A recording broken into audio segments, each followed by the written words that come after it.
Hey guys, Script here with another video, and all of us kind of that felt like Palpatine coming back was a little ridiculous, which is most people, even the people that are accepting it, like on Twitter and different social medias that I see, most of them accept it reluctantly, and they're kind of like, well, hopefully they explain it, and they're kind of those people that are like okay with the fact that they're going to do 10 years of content to explain it. But I never really looked into it. Like, how did this guy die over here on one planet or the Death Star and somehow transfer himself to wherever he transferred himself? Like, I don't know the details, so I looked into it today, and it's pretty funny.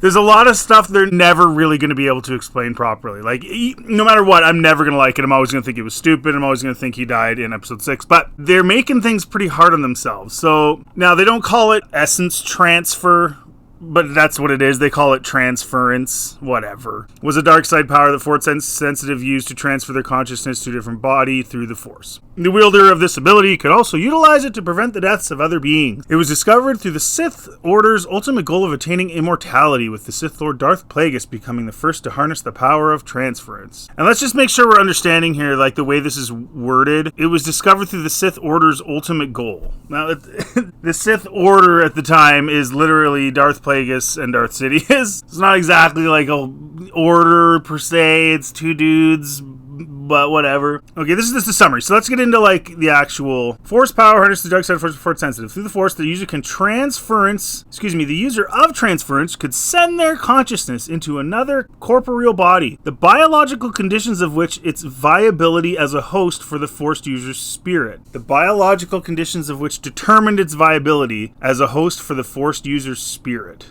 It's biological conditions. Wait. Biological conditions. I guess the midichlorians? Or are they talking about just like physical health? Artificial host bodies such as Strand casts and modified clones failed to adapt to the power of the dark side affixed to the transference user's consciousness, subsequently resulting in rapid decay, physical deformity, and ultimately death. So Strand casts don't work. So Snoke wouldn't have worked. So Snoke actually wasn't then, I guess, actually Darth Sidious. Some of us kind of thought, oh, maybe he was speaking through him or something like that. I guess not. Additionally, the new body could experience debilitating side effects of a rushed or imperfect transference process. The variables that increase the adequacy of a potential host included reproduction, a strong connection to the Force, and a hereditary connection to the user of transference. Yeah, but I thought in Rise of Skywalker he had a son who then reproduced and made Rey, but his son was a bum and he didn't want to go into him? Is a kind of the root. What? The purpose of transference was to prevent the permanent death of the Force sensitive, while the physical body of the Force sensitive would still ultimately die. Through transference, their consciousness was able to remain intact by inhabiting a new host. Not just their consciousness, their Force powers. Essentially resurrecting the Force sensitive. Yeah, like if it was just their consciousness, how did Palpatine lift, in one of the dumbest scenes of all time, lift the bazillion Star Destroyers they buried 2 feet under the crust of Exegol? Because he hadn't sucked the dyad's power yet, and yet he was able to do that. So it's more than just their consciousness. As such, transference was regarded as a form of immortality by the Sith. In addition to preserving the consciousness of the user of transference, the power could be harnessed to preserve the lives of other beings. I guess they're referencing Plagueis' like ability to create life or something. But alas, he could not save himself from death at the hand of his own trusted apprentice. I vowed that I would not make the same mistake. The Sith Lord Darth Plagueis discovered the power of transference, succeeding where his predecessor failed. For centuries, immortality through the dark side, unwilling to accept death as a conclusion of one's physical existence is believed by the members of the Jedi Order. One thing that's strange about this too is if this is something that the Sith have been wanting to do for like ever, and there's like 25,000 years of Force history in this galaxy. Boy, really, that long? Took you that long to figure it out? That just seems convenient to have Palpatine come back in the Rise of Skywalker after 25,000 years of Sith Lords trying to figure it out, and they never could. Unwilling to accept death as a conclusion of one's physical existence, as believed by the members of the Jedi Order. Plagueis was a wise and powerful dark Lord of the Sith. His knowledge of the Force was vast, blah, blah, blah, blah, blah. Sith Master could influence the midichlorians to create life, as well as prevent deaths of other beings. That was Plagueis. As powerful as Plagueis was, though, he did not survive his own death, despite possessing the ability of transference. Plagueis was killed in his sleep by his apprentice. But didn't Palpatine basically die and then transfer himself? Why couldn't Plagueis have, while he was dying, transfer himself to Sidious even? Or how does that work? It would have had to be like an instant death, I guess. Like instant. he was asleep. I don't know. Cut his head off, maybe. Sidious, who used his master's trust as an opportunity to replace him under the tradition of the Darth Bane's rule of two. Plagueis had not anticipated his apprentice's betrayal and subsequently lacked sufficient time to preserve his consciousness after his physical death. Time to preserve it after his physical death. So they're saying you can still preserve. Why? Why wouldn't he just go into Sidious? Sidious was right there. He was very, he had all the characteristics necessary. He was physically fine and had all the stuff that he would need. I guess that's convenient as well. He didn't, but Sidious managed to, despite despite falling down a shaft and the Death Star exploding. Like, it's just... Sidious, having claimed the mantle of the Sith by killing his master, swore to never suffer the same fate as Plagueis. My consciousness transferred into a new body on Exegol. Darth Sidious coveted the secret of eternal life. Determined to avoid his master's fate, he secretly devoted his reign as Galactic Emperor to ensuring his survival after death. A plan which relied on both Plagueis' teachings as well as the loyalty of the Sith Eternal Cult, utilizing the ancient Sith planet Exegol as a base of operations. Sidious' Sith cultists experimented on his genetic template to create a modified clone that could replace the Emperor's original body in the events of his demise. One of the things that's funny about this too, and you see like the Bad Batch is doing this like years and years before Exegol or any of that stuff, and it's like, how did he have time? I mean, honest to goodness, like he was doing a lot at the same time, and like too much. It's for it to be realistic, even if you do kind of like this thing. So he's running the Empire, he's fighting the rebels, he's dealing with uprisings, he's dealing with the political end, he's trying to get rid of the Senate, he's trying to manipulate all these people, he's trying to train an apprentice, and he somehow has the time to oversee cloning and weird crap for like 30 plus years. That just seems like too much for anybody. I don't care like if he's a Sith. That's insane.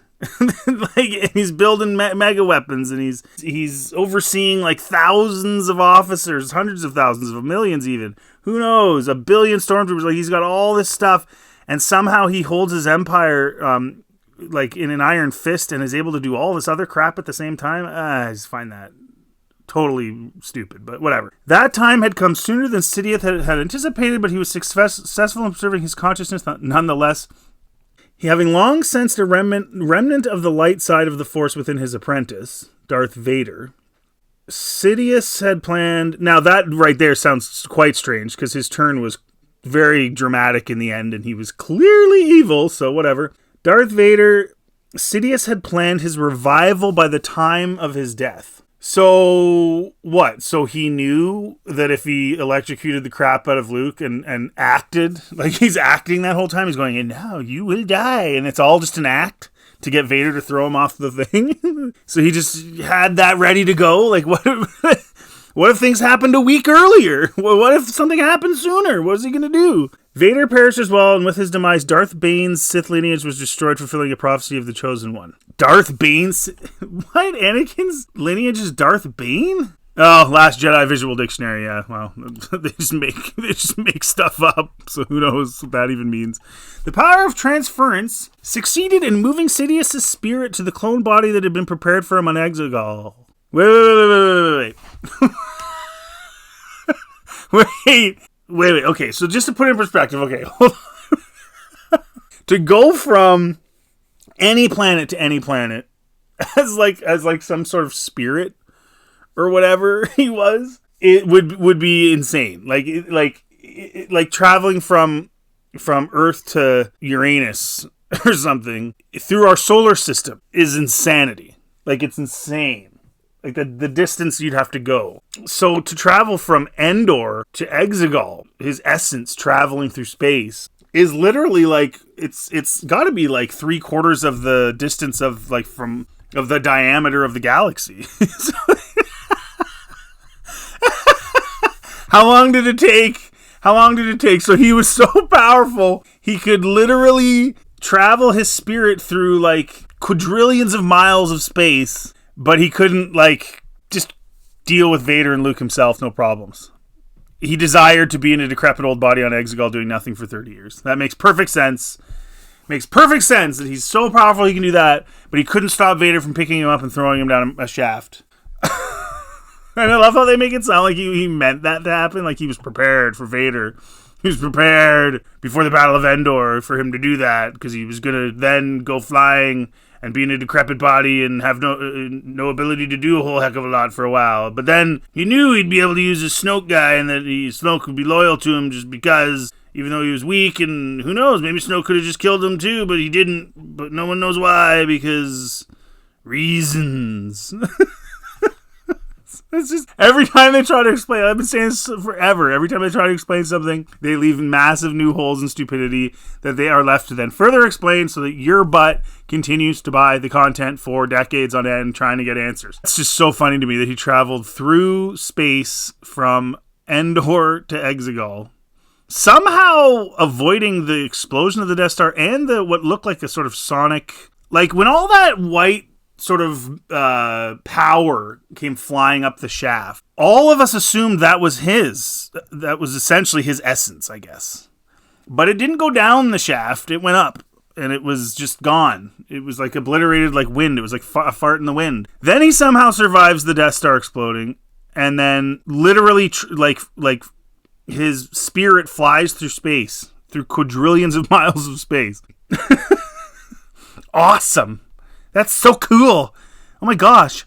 As a result, the Emperor was effectively reborn as the Galactic Empire collapsed by the end of the Galactic Civil War. Yeah, I'm sure he wanted that too, right? Oh, I was prepared for Vader to kill me and for my empire to collapse because I am on Exegol and have no leadership now. And that was all part of my plan, to sit in a harness thing half dead for 30 years. And I was going to win. It's just... Honestly, JJ and KK bringing Palpy back was the funniest thing they ever could have done. There's no way to explain it, you guys. It's so retarded. Though his consciousness remained intact, his connection to the dark side was too powerful for his new body to contain, leading to numerous deformities and forcing Sidious to rely on the Amen harness for life support. Okay, so he still had force powers, but he was just physically weak. But he could still lift the Star Destroyers out of the planet, so he still had tons of force power. But you'd think if he was that weak, couldn't he use the force to like move around and do stuff? So he had the power to transfer his essence across like gazillions of miles, but didn't have the power to like help heal himself or anything like that. I don't know. I find that kind of weird. In order to preserve Sidious' essence and legacy, the Sith Eternal resorted to using modified cloning techniques such as strand casting to create a more stable host. Despite honing their skills as cloners through the years of experimentation with the laboratory of the Sith Citadel, their efforts failed to provide Sidious with a replacement for the imperfect clone that his spirit inhabited. The strand cast known as Snoke was considered an unworthy vessel by Sidious, who nonetheless saw his creation's value as a proxy supreme leader for the First Order, as well as a mentor for Vader's grandson, Kylo Ren. I guess what they're saying is that the Empire dies a year later, it's disorganized, there's no Palpatine, but meanwhile he's, I guess, creating the First Order, but then Hux didn't know about him, even though Hux's dad knew about Project Necromancer, which is in the Bad Batch, which was him trying to make clones for himself to go into, but Hux had no idea about it. And only knew about Snoke. And we know that because when Snoke died, he didn't even mention him. And so, like, he created the First Order, but never... And then, like, Snoke knew about him, but Snoke wasn't like, why don't I just kill this old bum and just take over? But he didn't, because evil guys never do stuff like that, I guess. And then he ran the First Order on behalf of Sidious, even though he didn't need to, because Sidious was just stuck on Exegol picking his butt with his half-cut off fingers. This is so weird. And again, I go back to it. You notice in the original 6 films, you don't have any questions like this. You can watch the movies and be like, oh, okay. There's things I like, there's things I don't like, but you know, the basic story and even the details are pretty much ironed out. I don't really have to worry too much about this stuff, and yeah, that's good. Whereas with these movies, it's such a mess. Okay.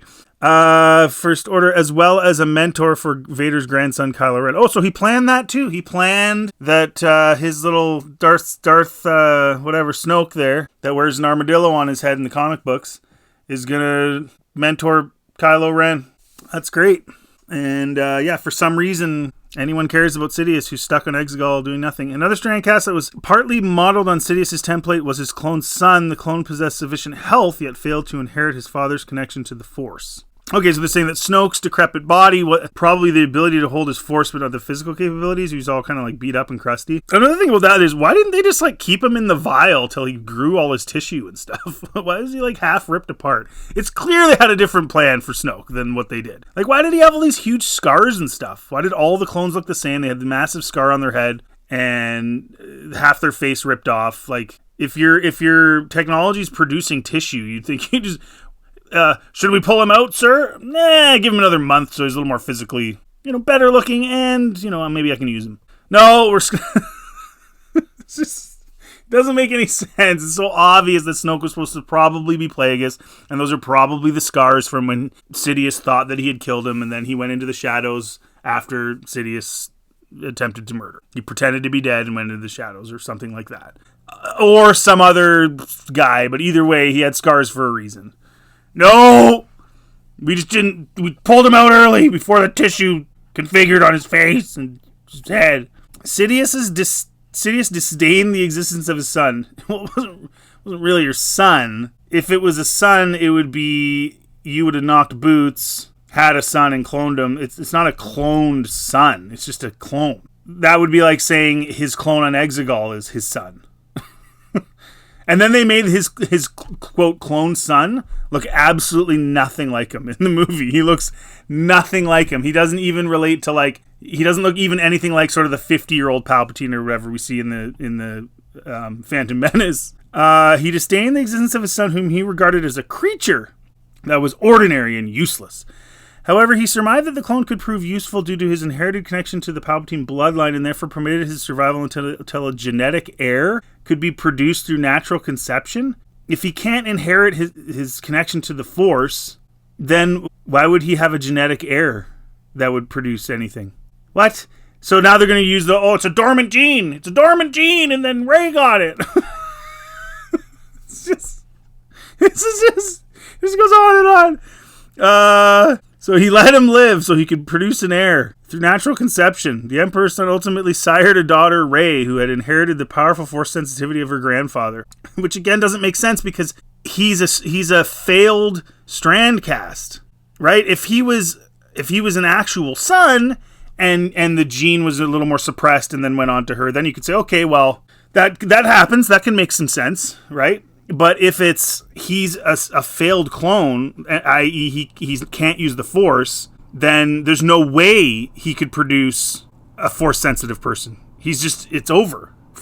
He's not part of that. He would have been, if he had been his actual son. But then I think they meant for that originally, and then they said, wait a minute, that would be Palpatine was getting it on when he was like in his 90s or whatever, and people aren't going to believe that, so let's make this up now. But this makes even less sense than him being an old man knocking boot, right? It's just, yeah, none of it makes sense. For this reason, as well as her strength in the Force, Sidious concluded that his granddaughter was an ideal host that would ensure the preservation of his essence and the Sith legacy. However, she was hidden by her mother and father, who sought to protect Rey from the Emperor. The clone body of Sidious was on the verge of complete decay as he announced his return to the galaxy at the time of the First Order Resistance War. By then, Rey had resurfaced. If his Force power is beyond his body, then why does he even need his body? Like, if he can transfer his essence across the galaxy from one planet to another, why does he need his body?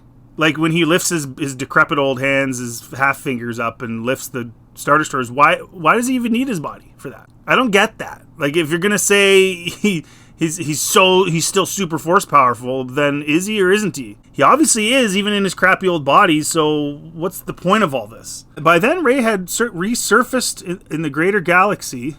After years of living in isolation on Jakku, unaware of her secret lineage, she had sided with the Resistance while also endeavoring to learn the Jedi arts under Vader's twin children, Leia and Luke. While Sidious, not really. She knew everything right away anyways. While Sidious had influenced Kylo Ren's progress as a dark side apprentice and heir to the Sith legacy in the form of the Final Order, he continued to regard Rey's body as the ideal vessel due to her power and heritage as a Palpatine. Earlier it said that it just needed to be somebody with the ability to handle it physically and in the Force, and Ben could have, like, or are they saying he couldn't and Rey was just so much more powerful than everybody else and that's why? And if he needed somebody that powerful, then like she's like the most powerful Jedi ever, so he just knew she was going to become that. He took that gamble, like just like he knew Vader was going to kill him and he was ready. Like, Sidious succeeded in luring Rey to Exegol, where he urged her to claim the throne as the Sith apprentice. Empress Palpatine would have been cool, actually. That's what they should have done. That's what I did in my sequel's rewrite. Is she gradually turns to the dark side over a series of events, including her own mistakes and her own anger and emotion, and then eventually caves into the power and becomes Empress. Of course, Palpatine's not in it, but anyways, declaring that his spirit would transfer into her once she killed him in hatred and anger. In truth, he plans to transfer his spirit into her body. He conducted the process of transference as a Sith ritual, which was witnessed by an audience of his followers of the Sith Eternal, a ceremony coinciding in the Battle of Exegol. The threat of her allies' destruction and the seductive power of the dark side almost compelled Rey to submit to her grandfather's demands, but she ultimately resisted his influence with the help of Ben Solo, who had returned to the light side. We know all that. Rather than completing the ritual of killing Sidious with Sidious, that's his new name, Darth Sidious. That was an accident, but that's his name. By killing Darth Sidious with her lightsaber, as Sidious had intended, Rey transferred the Skywalker lightsaber to Solo through their Force bond. Bruv! If you hadn't have shot lightning at her, she probably would have stabbed you with her lightsaber. This is all nonsense that's made up after the fact that makes no sense. So they knew we'd be like, but she killed him, and then, she killed him, whatever, like shot the lightning back at him. So why didn't he go into her body? And then they make it up after the fact. Oh, well, he was supposed to kill her. She was supposed to kill him with her lightsaber. Where's this from? The Rise of Skywalker book. Wait, is it even in the book? Is this the book or the movie? I guess they're saying it's the movie? It must be in the book then, because it doesn't at all indicate that in the movie. In the movie, after she kills him, you're like, oh, I guess he's going to enter her body. So they made it so it had to be with her lightsaber. So then why did he start shooting lightning at her? So she would block the lightning and then shoot it back at him when she got to... None of it makes any sense. Rey transferred the Skywalker lightsaber to Solo through the Force bond, denying Sidious the opportunity to... No! It did. Wait, it had to be the Skywalker lightsaber? Rey transferred the Skywalker lightsaber to Solo through the Force bond, denying Sidious the opportunity to the body of his granddaughter. What? She still had a lightsaber with her lightsaber. Why does it have to be her lightsaber? And Leia's was hers too. It was given to her. What is this? This is just total, like, it's like the worst type of apologetics you could ever read on any kind of, like, thing. So he shoots lightning at her before she does anything, which was totally stupid. Plus, she still had a lightsaber, so she could have stabbed you with that. Oh, man, I love it. This is so dumb. Though Sidious failed to transfer his consciousness to Rey, he discovered that his granddaughter and Vader's grandson were connected as a dyad, making their bond uniquely powerful as described in the Doctrine of the Dyad through the dark side. He drained them of their combined life force to restore his own strength, which also healed his decayed clone body. Ultimately, though, he's both physically and spiritually destroyed permanently when his own force lightning attacks reflected in his direction by Rey, who is aided... Oh, what a convoluted mess, guys. Wow, Like, I thought it was dumb, and I thought the explanations were going to be dumb. But it's hilarious. I mean, he floats through space. Like, he makes Leia look like a amateur hour floating through space. He's shooting lightning at her. He's for some unknown reason, like, preparing for Vader to kill him so he can leave for 30 years and not do anything. It's just such a mess. Thanks for watching. Let me know in the comment section what you think of all this. It just gets more and more dumb, and it's amazing to watch. It's honestly, it's more entertaining than the sequels themselves, is watching them try to explain them. It is hilarity in every respect, every show. I love it. Watch any of my reviews, by the way, of Mando and Kenobi and some of these things. I'm telling you, man, it's funny, dude, because it's just so silly. If you do like this content, and of course comment what you think about this. If you think this is funny or whatever you think about it, just let me know. I just think it's hilarious. And if you do like this content, please like and subscribe. It always helps the channel. And feel free to check out my other content, like I said, including my sequels reimagined, where things are done properly. And have yourselves a really good day.